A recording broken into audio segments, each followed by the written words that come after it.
Speed is of vital importance. And when one is in a hurry, it is sometimes necessary to take a shortcut, which was the case this particular evening. There are men in London who, out of shyness or sourness, have no wish for the company of others. Yet they are not averse to comfortable chairs and the latest reading material. For their convenience, a club was started which forbade its members from taking any notice of each other. If a member talked, it was a black mark against him, and 3 such marks rendered him liable to expulsion. Sherlock Holmes was neither shy nor sour, but he joined the St. Denis Club because he found the atmosphere soothing. True, I'd always been diligent about not disturbing him here, but tonight I had come on a matter of the greatest urgency.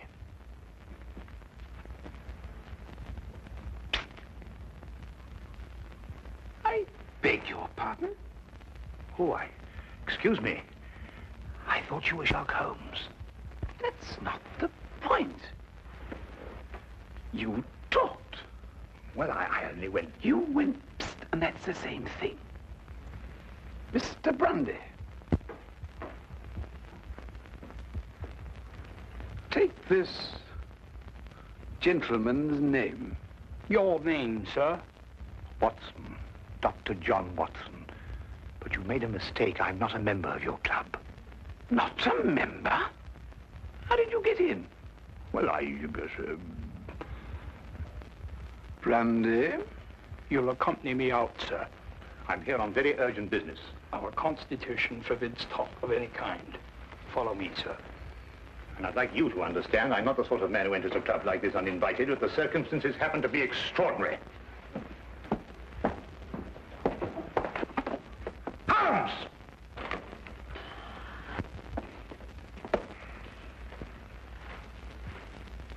I must ask you, sir, not to attempt to... I don't believe such an incident has ever occurred before. Well, really? Holmes!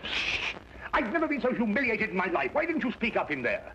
Because it's against the rules of the club, old chap. Oh, hang the club! This desire for privacy can go too far. What if an emergency arose? Yes, and perhaps to prevent that happening again, we'd better move down the hall a bit. Now, you were saying...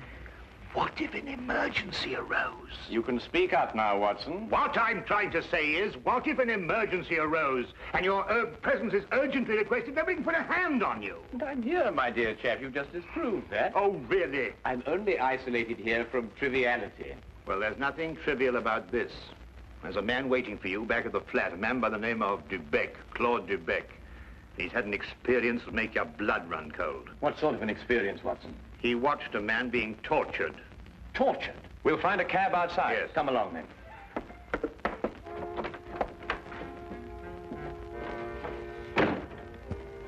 Once outside, we immediately hailed a cab, and I began to tell Holmes what I knew of the case. Holmes sat in silence as we rode, and I knew that my explanations had done nothing more than rouse his interest in talking to Mr. Dubec. Perhaps it was a nightmare. I'm no longer sure. But I saw a man being tortured, starved to death. I was powerless to help. Here, drink this. It'll do you good. Thank you. Any true Frenchman will tell you that this brandy has to be sipped safer, but if you'll excuse me once. Poor devil. Maybe he's still alive. Mr. Holmes, you must find him before it's too late. Monsieur Dubec, we'll do our best to help you, but first of all, you must tell us who this man was and how you came to meet him. His name was Charon. Paul Charon. And how I came to meet him. What day is it today? Wednesday. Wednesday. Wednesday, then it was last Friday that it happened.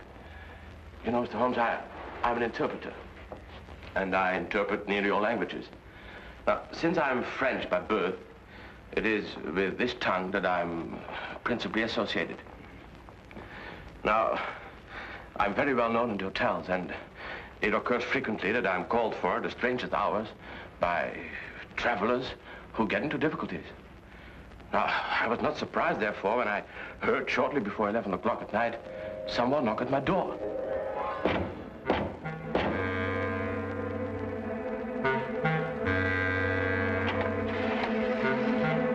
Mr. Beck? I'm he. My name is Latimer, Harold Latimer. Forgive me for calling at such a late hour, but the man at the hotel said it would be all right. Oh, you need an interpreter? Yes. You do speak French, don't you? No, with the greatest of pleasure. What's your problem? Well, you see, someone from France came to see me on business. As it turned out, he speaks only French. And I, of course, can't even read the label on a bottle of wine. Oh, that's a pity. He's leaving tomorrow, and it's imperative that we settle our business tonight. I realize this is an imposition at this late hour. An interpreter and a doctor are the same in this respect. His hours are whenever he is required. Now, just a moment, I'll get my hat going.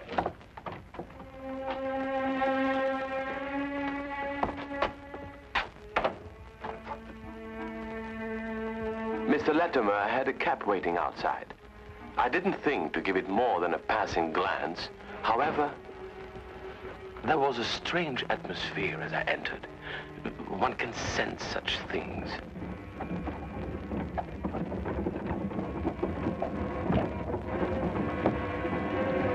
I must ask you not to. I beg your pardon? I prefer the shades drawn, Mr. Dubeck. But they cut out the view. That's exactly their purpose. You'll forgive me, but I have no intention of permitting you to see the place to which we are being driven. What's the meaning of this? You shall find out. Soon.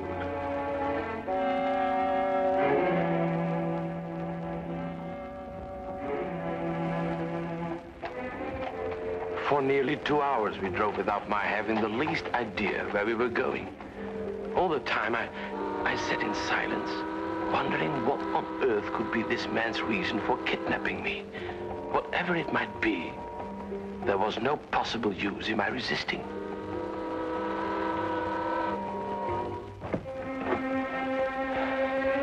We've arrived, Mr. Dubeck. You're aware this is kidnapping, Mr. Latimer? It is somewhat of a liberty, I admit. We'll make it up to you. You may get out.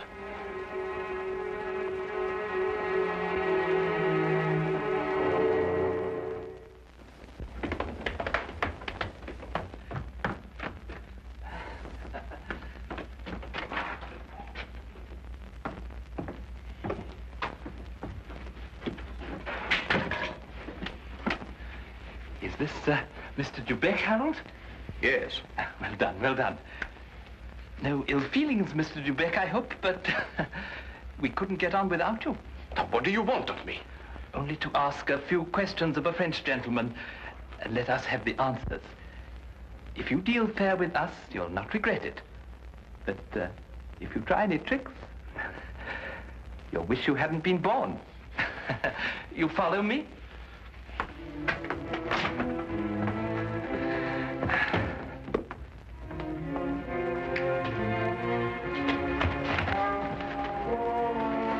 We put him in one of these so as to move him more easily.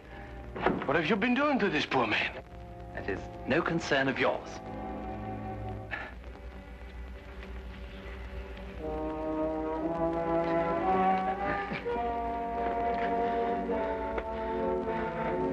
Feel better? Cochon. Salaud bandit. You don't have to understand French to know that is not a compliment. But no matter. Ask him if he's prepared to sign the papers. For your own good, be quick about it. Acceptez-vous de signer les papiers? Jamais. Never. Tell him he is doing her no service. Vous ne lui êtes d'aucune aide. Laissez-moi lui entendre dire. He says, let me hear her say so. Tell him he'll go free if he signs. Signez et vous serez libéré. C'est alors que je ne serai plus jamais libre. He says, then he will never go free.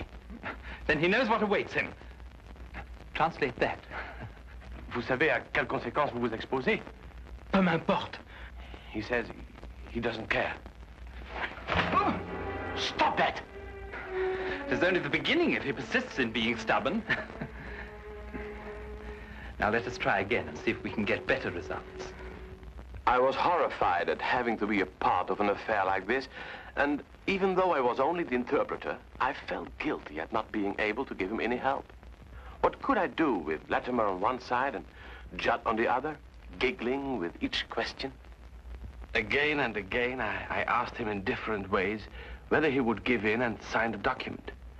Again and again, I got the same reply. But soon, a thought came to me. I took to adding little sentences of my own to each question.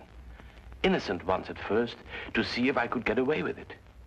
When our companion showed no sign of catching on, I played a more dangerous game. I asked him all about himself and learned that his name was Paul Charon. He was a stranger in London, that he didn't know what house we were in, that he was being starved to death. In another minute, I might have wormed the whole story out from under their noses, but for the interruption. Who is it? Oh, it's Micheline. The door is locked. Get rid of her. Give me the gun.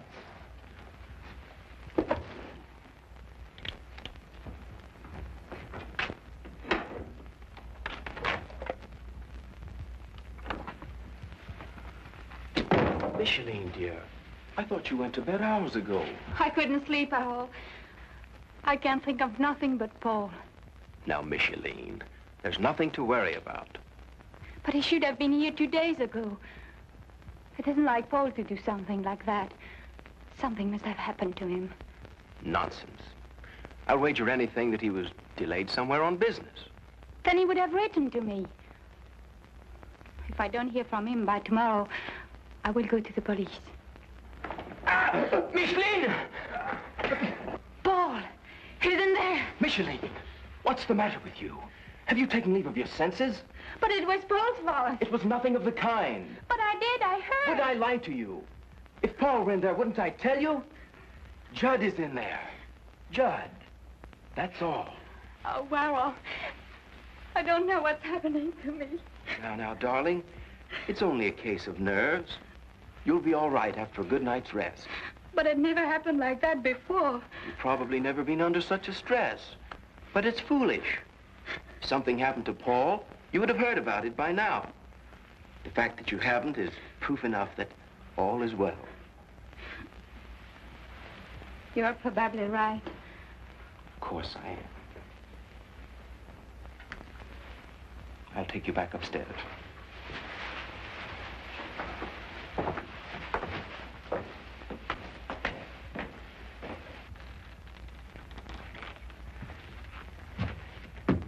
You perceive we have taken you into our confidence over some very private business. Shameful business.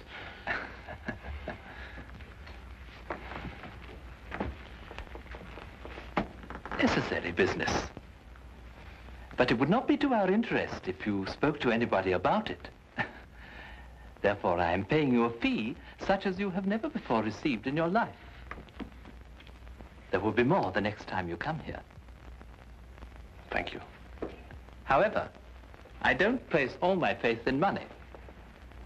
Therefore, I must warn you that if you speak to a single soul about this, we shall know about it. And you will pay for it with your life.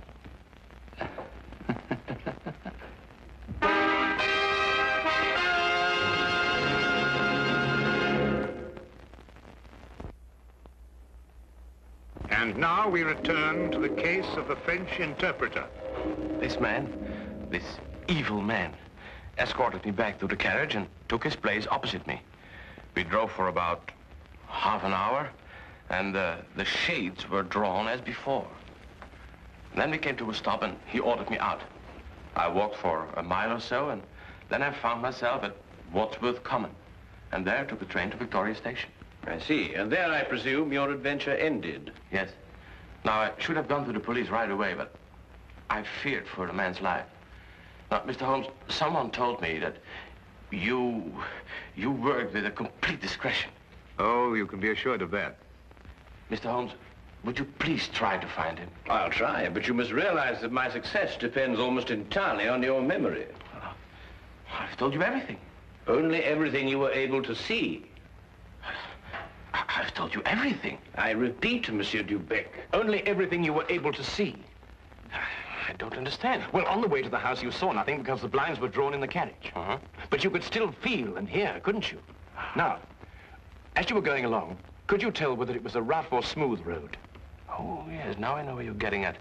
Well, during the first part of the trip, the road was smooth. Mm-hmm. And then we seemed to turn off on a country road. A country road? Yes. Now, when you were going along that part of the road, did you hear anything like cattle or poultry or sheep? Sheep? Yes, that's what I heard. Now, think hard. Was there anything else? Oh, well, now I remember. I remember a horn, a foghorn, something like a coal barge passing by. I see. Now, what part of the journey would that be exactly? Toward the end, I'm certain. Was there anything else that you can remember? No. No. Oh, yes, something about the house. Yes, we left the house, and then we seemed to pass through a huge storage room. Yeah? And under the floor, I heard something like rushing water. Water? Yes, a stream. But it couldn't be, but that's what it seemed like. Thank you, Monsieur Dubec. I think I have all the information I require for the present.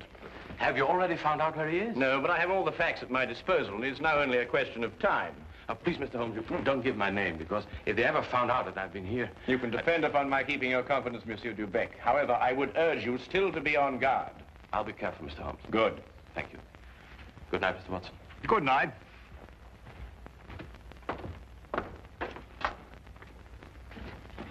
Good night, sir.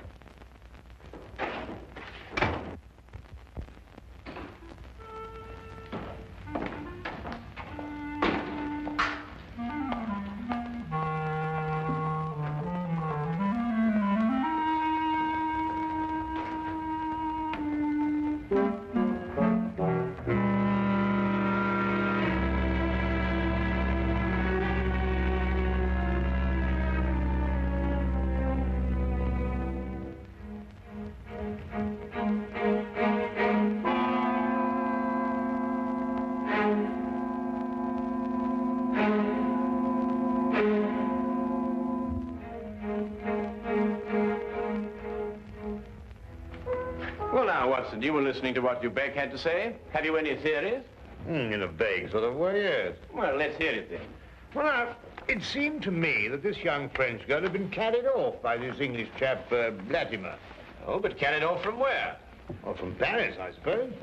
Well, the young girl could speak English fairly well, but the young man couldn't speak a word of French. Inference, the young girl had been in England some time, but the young man hadn't been in France. Well, then we can presume she came over on a visit to England, and this man, Harold, persuaded her to run away with him. More than likely, Watson. Then this Charon, the prisoner, brother or guardian, decides to come over on a visit from France. He meets Latimer and his associate, and then for some reason decides against signing away the girl's fortune, of which he is presumably the guardian. The men then resort to force. Excellent, Watson. I'm quite certain that you're not far from the truth now. Well, it's only simple logic. Yes, and with simple logic, we'll find the house. It must be here somewhere. And when we finish translating the facts that Dubec has given us, an X will mark the spot. Now, let's see.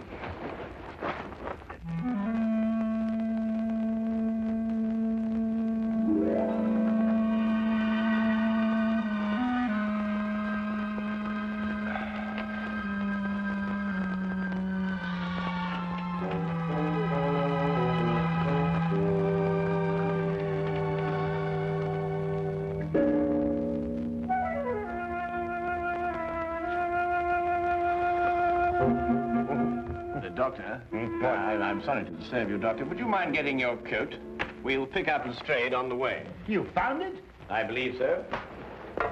Holmes, do you think we should find Dubec in case we need an interpreter? Now, that's an excellent idea.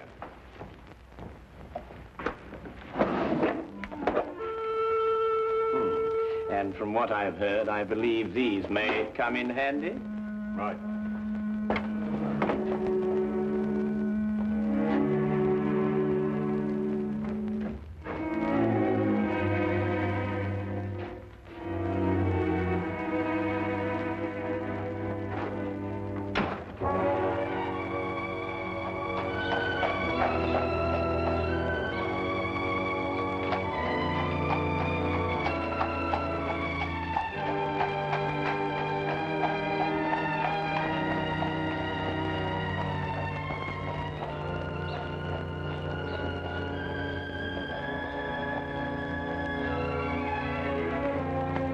De Beck had his lodgings just across the river, and we decided to walk there.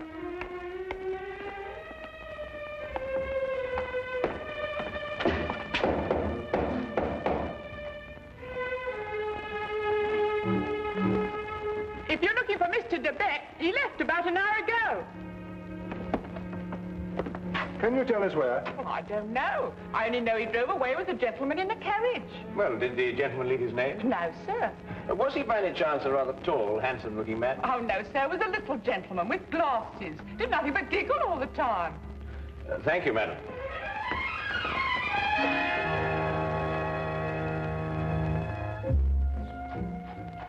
Even the weather seemed to be against us, and as we found our cab and started on our way, it began to rain.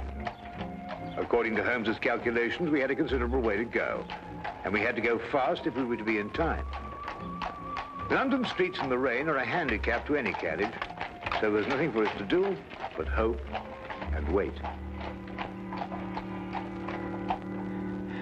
À manger.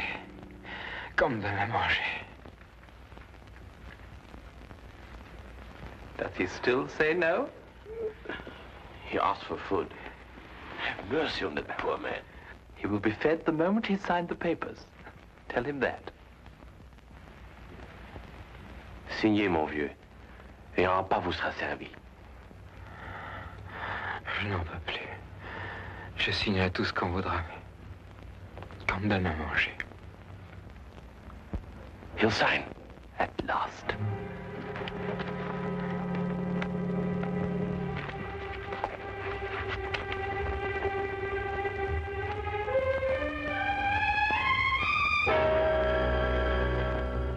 Now feed this man. It would be foolish to spare him, only to have to kill him again. Kill him? And you broke your promise. You spoke to Sherlock Holmes. That's not... That's true. There's no point in lying, but you couldn't tell him where we are.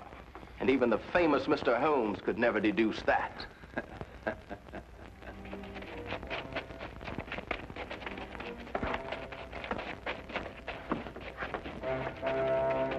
There's some men coming. Quick, open the trap.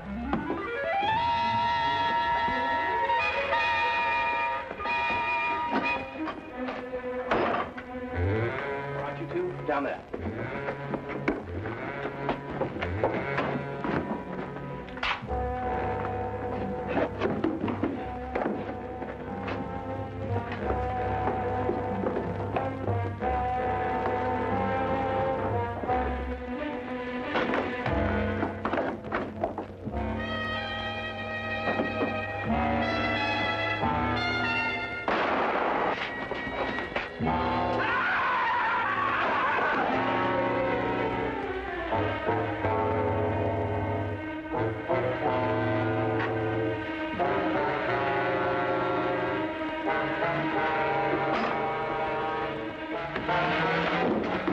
Who are you? What do you want? Does that answer your question? The property was rightfully mine. I'm her husband. It belonged to me. But he controlled it and wouldn't sign it over to me. He found out you were a thief. You can't take me to jail. I only tried to get what was coming to me. I'll see that you do.